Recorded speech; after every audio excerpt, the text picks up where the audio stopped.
లక్ష్మీదేవి మీ ఇంట్లో స్థిరంగా ఉండాలి అనంటే, ఆర్థిక ఇబ్బందులు తొలగిపోవాలి అనంటే, ఇంట్లో ఉన్న లక్ష్మీదేవికి ప్రత్యేకమైన పూజ ఈ విధంగా చెయ్యాలి. సాధారణంగా లక్ష్మీదేవి పూజ చేసేటప్పుడు పసుపు, కుంకుమ, అక్షతలు, పువ్వులను మనం వాడుతూ ఉంటాం. అయితే ఈ అక్షతల తయారీ విధానంలో కూడా ఒక ప్రత్యేకత ఉంది.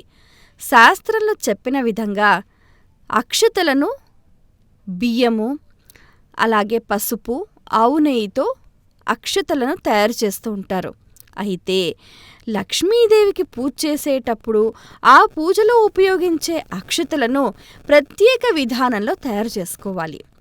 బియ్యము, పసుపు, ఆవు నెయ్యితో పాటుగా కొంచెం కుంకుమ పువ్వు, అందులో కొద్దిగా సెంటు కలిపి ఆ అక్షతలతోటి ఓం శ్రీ మహాలక్ష్మీ నమః అంటూ 108 సార్లు ఆ అమ్మవారిని ఆ అక్షతలతో అర్చిస్తే అఖండమైన ఐశ్వర్యం మీ సొంతం.